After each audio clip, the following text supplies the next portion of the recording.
हर साल आपको आईपीएल में कुछ ऐसे प्लेयर दिखते हैं जो एक ही सीजन में बड़ा नाम बनाते हैं, चाहे वो अनकैप्ड इंडियन प्लेयर हो, चाहे वो स्टैब्लिश इंडियन प्लेयर हो या फॉरेन प्लेयर हो।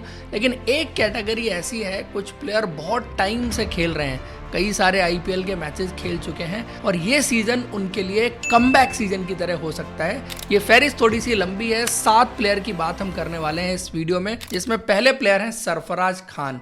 और सरफराज खान का जो शुरुआती सीजन था, जब वो आरसीबी के लिए खेला करते थे, विराट कोहली का उनको नतमस्तक होने वाला सीन आप सबको याद होगा। और उसके बाद से आप देखो उनका टी20 क्रिकेट और आईपीएल उतना अच्छा नहीं गया। रेड बॉल प्लेयर के रूप में ज्यादा टैग हुए, खेली भी उन्होंने रेड बॉल क्रिकेट, जिस तरह की उनकी रणजी ट्रॉफी में डोमेस्टिक क्रिकेट में परफॉर्मेंस रही, फिर इंडिया के लिए रेड बॉल क्रिकेट खेली। लेकिन इस सीजन कुछ तो बदला है सरफराज खान ने, स्पेशली सैयद मुश्ताक अली ट्रॉफी में जिस तरह उन्होंने 15 बॉल में 50 बनाया, सेंचुरी बनाई, एक डिफरेंट बैट्समैन नजर आए हैं। शॉट्स मेकिंग एबिलिटी पर इस बार बहुत काम करके आए हैं, स्पेशली चौके छक्के लगाने वाली बात और डाउन द ग्राउंड चौके छक्के लगाने वाली बात। आप अगर सरफराज खान को पहले खेलते हुए देखें, जो ये बीच का फेज था उसमें विकेट के पीछे स्क्वायर ऑफ द विकेट ये एरिया ज्यादा टारगेट करते थे और एक वीक एरिया था उनका कि डाउन द ग्राउंड छक्के उतने नहीं लगते थे उनसे, या उस तरह के शॉट्स उनसे नहीं लगते थे। तो इस एस्पेक्ट ऑफ द गेम पर काफी काम करके इस बार आए हैं और सामने भी चौके छक्के, जो सामने वाला वी होता है वहां पर भी उन्होंने काफी लगाए। और बाकी जो उनकी स्ट्रेंथ थी, पीछे मारना, स्कूप करना, स्वीप मारना, रिवर्स स्वीप मारना, वो सब तो अभी भी मार रहे हैं और अच्छी फॉर्म के साथ आ रहे हैं। और सीएसके की टीम में उनके लिए जगह भी बनेगी, क्योंकि सीएसके की टीम मिडिल ओवर्स में एक ऐसा प्लेयर ढूंढ रही है जो square of the wicket batting कर सके और उधर स्कोर कर सके, क्योंकि सीएसके की टीम में ज्यादातर प्लेयर्स ऐसे हैं जो सामने डाउन द ग्राउंड चौके छक्के लगाने की काबिलियत रखते हैं। और स्पेशली स्पिनर्स के खिलाफ जहां पर गेंद थोड़ा सा घूमता है, आपको स्क्वायर ऑफ द विकेट देखना पड़ता है स्कोर करने के लिए। तो सरफराज खान एक इंपॉर्टेंट प्लेयर हो सकते हैं सीएसके के लिए और उनको मौका भी मिल सकता है, जिस तरह संजू सैमसन और ऋतुराज गायकवाड़ ओपन करने के लिए जा रहे हैं। तो आयुष मात्रे और सरफराज खान में जब चॉइस होगी तो वहां पर सोचा जा सकता है कि आप आयुष मात्रे के साथ जाएंगे या सरफराज खान के साथ जाएंगे। टैक्टिकल एडवांटेज जो है वो सरफराज खान की तरफ जाएगा। उसके बाद दूसरे प्लेयर हैं पृथ्वी शॉ। मतलब टैलेंट जो दिखता था इस प्लेयर में अंडर 19 डेज से, फिर इंडिया के लिए खेले, पहले टेस्ट मैच में 100 बना दिया। आईपीएल में जिस तरह की पारियां रही, शिवम मावी को एक ओवर में इन्होंने 6 चौके लगा दिए थे। तो मतलब बहुत कुछ देख लिया, बहुत कुछ दिखा दिया और उसके बाद ऐसा फेज आता है कि पृथ्वी शॉ कहीं गायब हो जाते हैं। आईपीएल में अनसोल्ड चले गए लास्ट सीजन, लेकिन इस सीजन उन्होंने वापसी की है।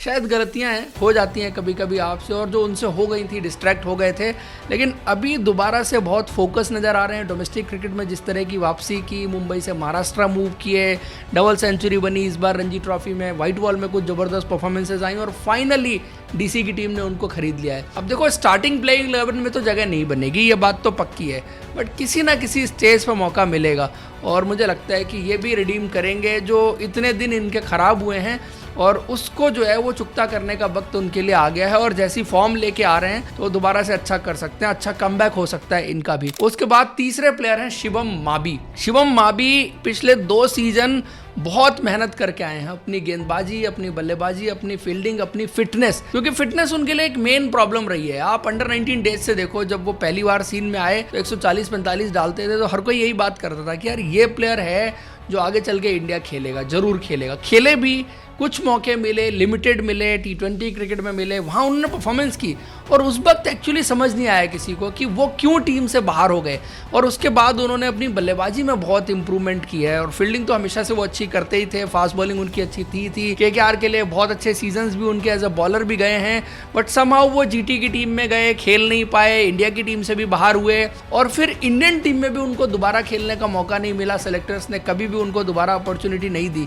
लेकिन इस बार जिस तरह से अपनी परफॉर्मेंस को एनहांस करके आए हैं, जो स्किल सेट इंप्रूव होता हुआ दिखा है, स्पेशली बैटिंग में जिस तरह के पावर पैक शॉट्स लगाते हैं ना, आप किसी भी फिनिशर से उनका मुकाबला कर सकते हैं। अब वो हिट एंड मिस नहीं है, अब वो फ्लूक नहीं है कि बल्ला घुमा रहे हैं, लग गई तो लग गई। इस बार सेंचुरी बनी रणजी ट्रॉफी में, आई थिंक कुछ 15-17 बॉल में उन्होंने एक 50 बनाया था यूपी टी20 लीग में, और कुछ बड़े जबरदस्त कैमियोज भी उन्होंने यूपी टी20 लीग में खेले थे।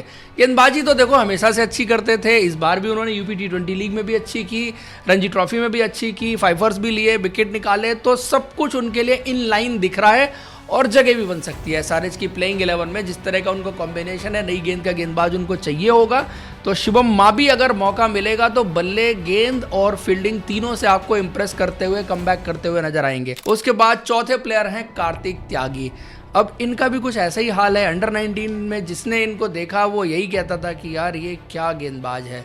मतलब आप कहते हैं कि अगर कोई गेंदबाज जिसके पास अच्छी पेस हो, अच्छा स्किल सेट हो, ये बड़ा रेयर देखने को मिलता है कि अच्छा स्विंग भी कराता है, अच्छा कंट्रोल भी है, अच्छी पेस भी है। ये सब कुछ एक गेंदबाज में मिलना थोड़ा सा मुश्किल होता है। वो कार्तिक त्यागी की गेंदबाजी में दिखता था। उसके बाद आईपीएल खेले, थोड़ा बहुत सक्सेसफुल भी रहे, स्पेशली जो पंजाब के खिलाफ उन्होंने 8 रन डिफेंड करके दिखाए थे। और फिर सडनली वो यूपी के लिए डोमेस्टिक क्रिकेट नहीं खेलते, कुछ साल गायब हो जाते हैं, वापसी होती है। यूपी T20 लीग में 2 साल पहले उन्होंने 150 की गति पर गेंदबाजी करके सुर्खियां बटोरी थी। फिर आईपीएल में आए, फिर पिछले सीजन नहीं खेले। अब आई थिंक ऐसा सीजन आ गया है जहां पर वो केकेआर की उस टीम में है जहां पर कोई भी अगर अच्छा ढंग का फास्ट बॉलर है उसको प्लेइंग 11 में जगह मिल जाएगी, लेकिन परफॉर्मेंस करनी पड़ेगी। ये कमबैक आसान नहीं रहेगा। देखो, टैलेंट, एबिलिटी और उन सब चीज़ों की बात जरूर होती रही है। मैं एक चीज़ और नोटिस कर रहा था, उनकी गेंदबाजी में एक्शन काफ़ी बदल गया है। वो कार्तिक त्यागी जो आपको अंडर 19 वर्ल्ड कप में दिखता था, वो एक्शन अलग था। उसके बाद उन्होंने अपनी पेस पर काम किया कि मेरे को 150 डालनी थी, वो एक्शन अलग था। और अभी जो देख रहा हूँ मैं, उनका तीसरा एक्शन देख रहा हूँ। अगर पिछले 4-5 सालों में उनको गेंदबाजी करते हुए देखा है, इंटरेस्टिंग रहेगा, नजर रखिएगा इस खिलाड़ी पर भी। उसके बाद मोहसिन खान। अब मोहसिन खान की भी कहानी कुछ ऐसी है। पोटेंशियल, टैलेंट, सब चीज़ें इतनी दिखती हैं। इनिशियल परफॉर्मेंस भी ऐसी थी कि यार ये प्लेयर तो कुछ साल में इंडिया खेल जाना चाहिए था, लेकिन इंजरीज ने इनका करियर बड़ा खराब किया। अगर ये इंजर्ड नहीं होते ना तो आईपीएल के best left arm fast bowler, Indian left arm fast bowler जरूर बन सकते थे, लेकिन वो इंजरीज की वजह से नहीं बन पाए। अब इस सीजन फिर से मौका मिलेगा, इंटरेस्टिंग रहेगा। जो मोहसिन खान पहले सीजन खेला था ना, वो 145 भी डालता था। उसका seam presentation identical Mohammed Shami के जैसा होता था। Slower ones, bouncers, yorkers. एक ओवर मुंबई के खिलाफ उन्होंने डाला था जहां पर उन्होंने ज़बरदस्त गेंदबाजी करके मैच जिताया था, वाइड यॉर्कर डाल करके, वो आप सबको याद होगा। तो जो ओवरऑल स्किल सेट है, जो स्पीड और सब चीज़ें उनकी गेंदबाजी में देखने को मिलती थी, वो इंजरी के बाद वैसी देखने को नहीं मिली। आके उन्होंने गेंदबाजी की तो आप जैसे खेलते जाते हैं, मैच्योर्ड हो जाते हैं, वो सब चीज़ें ज़रूर होती हैं। बट आई थिंक इस बार जो है वो फिट होके आ रहे हैं और इस बार फिटनेस पर भी काफ़ी काम भी किया है। मोहम्मद शमी के साथ भी वो लगातार जो है वो कम्युनिकेशन भी हो रहा था, वो साथ में दोनों प्रैक्टिस भी कर रहे थे और तैयारी बेटर करके आ रहे हैं और दोनों एक ही टीम में होंगे। ये भी बड़ी मज़ेदार बात है और शायद दोनों टेंडम में गेंदबाजी कर रहे होंगे। और मोहसिन खान को भी देखने में इस बार मज़ा आएगा कि किस फिटनेस पर गेंदबाजी कर रहे हैं। अगर फिटनेस सही रही तो स्किल सेट और बाकी चीज़ें तो वापस लेके जरूर आ जाएंगे। देन छठे प्लेयर हैं मयंक यादव, एक और फास्ट बॉलर जिसने एक ही सीजन में सब कुछ ले लिया था। वो सुर्खियां, वो इंडियन टीम में जगह, वो लाइमलाइट, सब कुछ मिल गया था उसको। परफॉर्मेंस भी थी और 2-3 मैच के अंदर, सीजन तो बड़ी बात कह दी मैंने, 2-3 मैच के अंदर इन्होंने जो हाइप बना दी थी अपनी इंडियन क्रिकेट में। और उसके बाद फिर इंजरीज की कहानी इनके साथ भी जुड़ती है और लंबा वक्त लिया। ये इंजरी के बाद रिकवर होके एक बार आए, कुछ मैच खेले, फिर दोबारा से इंजर्ड हो गए और इस बार तो मतलब अभी जो वर्ल्ड कप से पहले इंडिया ए के लिए एक गेम खेले थे, उसके अलावा तो कहीं दिखे ही नहीं थे।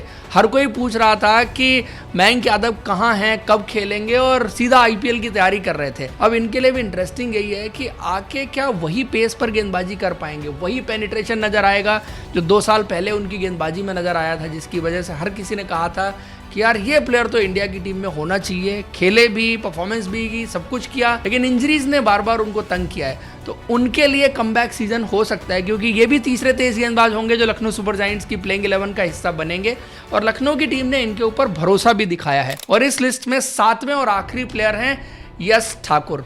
यश ठाकुर भी कुछ सीजन पहले खेले थे, लखनऊ सुपर जायंट्स के लिए ही खेले थे, परफॉर्मेंस अच्छी भी रही थी। इस बार डोमेस्टिक का सीजन इनका बड़ा कमाल का गया है और डोमेस्टिक क्रिकेट में चाहे वो रेड बॉल क्रिकेट हो, चाहे white ball cricket, even T20 cricket में 5 ओवर्स लिए और कई सारी अच्छी परफॉर्मेंस इनकी तरफ से देखने को मिली। फिर विजय हजारे ट्रॉफी में इन्होंने कर्नाटका के खिलाफ सेमीफाइनल में जो स्पेल डाला था, बहुत ही यादगार स्पेल था। तो अच्छी फॉर्म के साथ आ रहे हैं, पेस इनके पास पहले से थी, 138-40 ईजिली डालते हैं, अच्छे रिदम में हो तो इसके ऊपर भी गेंदबाजी करते हैं, स्किल सेट भी है, टिप्पा भी है और आई थिंक इस बार जो परफॉर्मेंस है ना उसका फ़र्क बहुत पड़ता है। प्लेयर अच्छी फॉर्म में है, अच्छी फिटनेस के साथ आ रहा है, और चूंकि विजय कुमार वैसक जो हैं वो दूसरी तरफ अच्छे फॉर्म में नहीं रहे हैं, तो इनके खेलने के ज़्यादा चांसेस हैं पंजाब की टीम में, जो as a third fast bowler आप कह लो। और अगर ये खेलेंगे तो वैसी परफॉर्मेंस रिपीट कर सकते हैं जैसी लखनऊ के लिए की थी, या उससे बेहतर परफॉर्मेंस भी करके दिखा सकते हैं। तो दोस्तों ये 7 प्लेयर हैं जो कमबैक कर सकते हैं और कमबैक किंग बन सकते हैं इस सीज़न। आप लोग को क्या लगता है इन प्लेयर्स के बारे में कमेंट करके बताइए। वीडियो इन्फॉर्मेशन अच्छी लगी है तो लाइक और हमारे चैनल को सब्सक्राइब जरूर करें। Thank you, see you in next video.